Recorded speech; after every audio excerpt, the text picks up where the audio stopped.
राधे राधे दोस्तों, जय श्री कृष्णा। आप सब सकुशल होंगे इसी आशा के साथ स्वागत करती हूँ मैं आपका आपके अपने YouTube चैनल पर। आज इस वीडियो में जानेंगे अचला सप्तमी कब है, जो कि सौभाग्य, संतान व सौंदर्य के लिए इसका व्रत किया जाता है। यह माघ माह में कब पड़ने जा रही है, पूजा विधि और साथ ही महत्वपूर्ण जानकारियाँ लेंगे। आइए शुरू करते हैं। माघ मास के शुक्ल पक्ष की अचला सप्तमी को पूरे साल की सभी सप्तमियों से जो सप्तमियाँ तिथि पड़ती हैं उनमें सर्वोत्तम माना जाता है। हिंदू धर्म में अचला सप्तमी का विशेष महत्व है। इसे रथ व भानु सप्तमी तथा आरोग्य सप्तमी भी कहा जाता है। कहते हैं जो भी इस व्रत को करता है उसे एक सुखी निरोगी काया की प्राप्ति होती है, जैसा कि नाम से ही वर्णित है। आरोग्य सप्तमी इसे कहा जाता है। हर सप्तमी तिथि रविवार को पड़ती है तो इसे अचला भानु सप्तमी कहते हैं। पर इस वर्ष 2021 में यह अचला सप्तमी 19 फरवरी 2021 शुक्रवार को है। मान्यता है कि इस दिन 7 जन्म के पाप धुलने के साथ साथ जो भगवान सूर्य नारायण हैं उनकी पूजा की जाती है, तो जीवन के जो भी दुख हैं और जो भी शरीर से संबंधित, नेत्र से संबंधित और चर्म रोग होते हैं वह दूर होते हैं। किसी भी ज्योतिष से अगर अपने स्वास्थ्य से संबंधित, खराब स्वास्थ्य से संबंधित अगर परेशानी का उपाय पूछा जाए तो वह सूर्य सप्तमी के व्रत का विधान बताते हैं।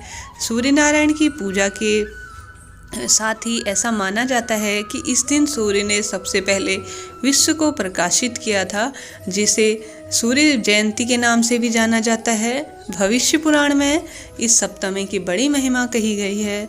संभव हो तो सप्तमी तिथि को सुबह जब सूर्यदेव की लालिमा फैल रही हो तो नदी स्नान पर और सरोवर पर जाकर स्नान करना चाहिए। इस सप्तमी को जो व्यक्ति सूर्य की पूजा करके केवल मीठा भोजन या फलाहार करता है, जैसा कि इस व्रत में नमक खाना वर्जित माना गया है, मीठा ही खाना चाहिए पूरे दिन व्रत करके, उसे पूरे वर्ष सूर्य का व्रत वह पूजा करने का पूर्ण जो पुण्य है वह मिलता है।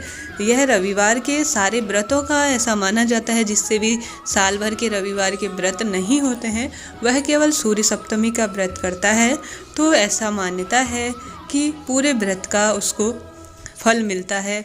जैसा कि ग्रहों और दशाओं में भी सूर्य सबसे महत्वपूर्ण और सब ग्रहों का राजा माना गया है, तो सूर्य की अपनी दशाओं में, ग्रह दशाओं को मजबूत बनाने के लिए सूर्य की उपासना सबसे बेहतर मानी जाती है। तो इससे अच्छा कोई पर्व नहीं होगा जब सूर्य सप्तमी के दिन व्रत करके अपनी ग्रह दशाओं को मजबूत किया जाए। भविष्य पुराण के अनुसार यह व्रत सौभाग्य, सुंदरता वह उत्तम संतान प्राप्त करने वाला होता है। अब जान लेते हैं कि अचला सप्तमी का शुभ मुहूर्त क्या रहेगा। अचला सप्तमी तिथि आरंभ हो जाएगी 18 फरवरी 2021 के दिन गुरुवार को सुबह 8:27 पर और सप्तमी तिथि की समाप्ति होगी 19 फरवरी 2021 के दिन सुबह 10:58 पर।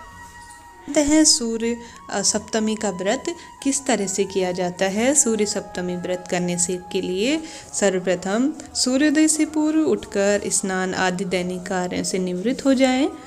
स्नान करके साफ सफ़ेद रंग के वस्त्रों को धारण करके ठीक सूर्योदय के सामने तांबे या जो चांदी का कलश है उसे सूर्यदेव को कम से कम 12 बार जल का अर्घ दें। इस दिन किसी पवित्र नदी या गंगा जल या कहीं किसी कुंड में आप स्नान कर रहे हों तो उस दिन दीप दान जरूर करें। सूर्यदेव को दीप इस दिन अर्पित करना चाहिए, ऐसी मान्यता है। ऐसा करने से जीवन की समस्त मनोकामनाएं पूर्ण होती है। आपके पास तांबे का कलश हो या चांदी का कलश हो, उससे आप सूर्यदेव को 12 बार जल का अर्घ दें, क्योंकि यह दिन बेहद खास है। हर दिन तो हम एक बार देते ही हैं, पर इस दिन कम से कम उनके 12 नामों के साथ 12 बार सूर्यदेव को अर्घ देना चाहिए। हाथ जोड़कर जो उनके 12 नाम हैं उनको पुकारना चाहिए, उनका मन ही मन जाप करना चाहिए। हाथ जोड़ने की मुद्रा में अर्घ देते हुए जल की धार के मध्य में से सूर्य को देखने का प्रयास करें। ऐसा करने से आँख से संबंधित कई रोग, जो शरीर के अन्य कई रोग दूर होते हैं। जो अर्घ है, 12 बार हम अर्घ दे चुके होते हैं, वो पूर्ण हो जाने के पश्चात सूर्य देव को लाल पुष्प अर्पित करें, कपूर से आरती करें। कई जगहों पर घरों के मुख्य द्वार पर इस दिन महिलाएं गोबर आदि से लीप कर रंगोली से भगवान सूर्यदेव के 7 घोड़े वाले रथ का चित्र बनाती हैं और उनका पूजन करती हैं। भगवान सूर्यदेव को गाय के दूध और चावल से बनी खीर का भोग लगाया जाता है। इस दिन व्रत करने वाले को एक ही समय भोजन करना चाहिए और नमक का विशेष रूप से परहेज बताया गया है। बिना नमक के सादा ही भोजन करना चाहिए, यानी इस दिन भोजन में नमक नहीं डाला जाता। खीर का प्रसाद शाम को सूर्यास्त के बाद भोजन करते समय आप भी ग्रहण करें और समस्त कुटुंब वासियों को इस दिन प्रसाद का भोग लगाएं। ऐसा माना जाता है कि सूर्यदेव का यह व्रत पूरे साल भर में रविवार के व्रतों के बराबर फल देने वाला होता है। व्रत करने वाले को पुराने से पुराने रोगों से छुटकारा मिलता है। साथ ही जो व्यक्ति रथ सप्तमी का व्रत करता है उन्हें कभी भी जीवन में गंभीर रोगों से यह बचाता है। साथ ही इस व्रत को करते समय सूर्यदेव को अर्घ देते समय जल की धार के बीचों बीच में से सूर्यदेव को देखने से कई नेत्र रोगों से दूर मिलती है समस्या। इस दिन प्रातः सूर्य नमस्कार करने से मानसिक बल मिलता है, मस्तिष्क के जो रोग हैं उनसे मुक्ति मिलती है। साथ ही नमक इस दिन नहीं खाना चाहिए, इससे कई समय इस तरह की त्वचा रोग भी दूर होते हैं। इस व्रत को करने से सूर्यदेव प्रसन्न होते हैं। साथ ही जन्म कुंडली में सूर्य से संबंधित जो पीड़ा हो उसकी शांति होती है।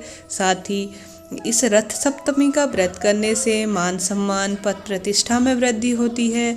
जो भी निसंतान दंपति है, यदि वह व्रत करे तो इसे एक साथ तो कई गुणों से संपन्न ज्ञानवान संतान की प्राप्ति होती है। इस व्रत के प्रभाव से जन्म कुंडली में सूर्य से सारे जुड़े दोष समाप्त होते हैं। साथ ही जैसा माना जाता है कि सूर्यदेव सारे ग्रहों के राजा हैं। कुंडली में यदि सूर्य के साथ राहु केतु या अन्य कोई ग्रह की परेशानी हो तो यह व्रत उसे दूर करने वाला होता है। साथ ही धन संपत्ति सुखों की प्राप्ति के लिए यह व्रत आप जरूर करें। रथ सप्तमी व्रत करने से आयु में भी वृद्धि होती है, ऐसा माना जाता है। हिंदू धर्म शास्त्रों में जीवन की प्रत्येक परेशानियों को हल करने के लिए विभिन्न ग्रहों से जुड़े व्रत, उपवास, मंत्र, जप, पूजा, हवन, उपाय आदि बताए गए हैं। हमारे शास्त्रों में सबसे पहली मान्यता जो है वह स्वस्थ जीवन को दी गई है। यदि शरीर स्वस्थ रहेगा तो बाकी जीवन के समस्त कार्य यदि आप स्वस्थ रहेंगे तो बाकी जीवन के समस्त कार्य आसानी से हो जाएंगे। बात यदि वैदिक ज्योतिष की जाए तो सूर्य को आत्मा का तत्व माना जाता है। इसका प्रभाव व्यक्ति के मस्तिष्क और नेत्रों पर सबसे ज़्यादा प्रभाव होता है। कुंडली में यह पिता का कारक ग्रह होता है, जैसा कि इसको राजा बताया गया है। कुंडली में पिता मान सम्मान पद प्रतिष्ठा उन्नति आदि के लिए सूर्य की स्थिति सबसे ज़्यादा महत्वपूर्ण बताई गई है।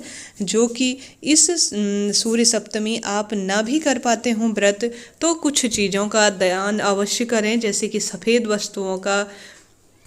इसके साथ ही गुड़ का दान, तिल का दान और तांबे के बर्तनों का दान, गेहूं का दान इस दिन बेहद शुभ माना जाता है। तो यह छोटे छोटे से उपाय आप जरूर इस सूर्य सप्तमी के दिन करें। आपका दिन मंगलमय हो, इसी कामना के साथ वीडियो अच्छा लगे तो चैनल को लाइक, शेयर और सब्सक्राइब करना ना भूलें। आपका दिन मंगलमय हो, इसी कामना के साथ राधे राधे, जय माता दी।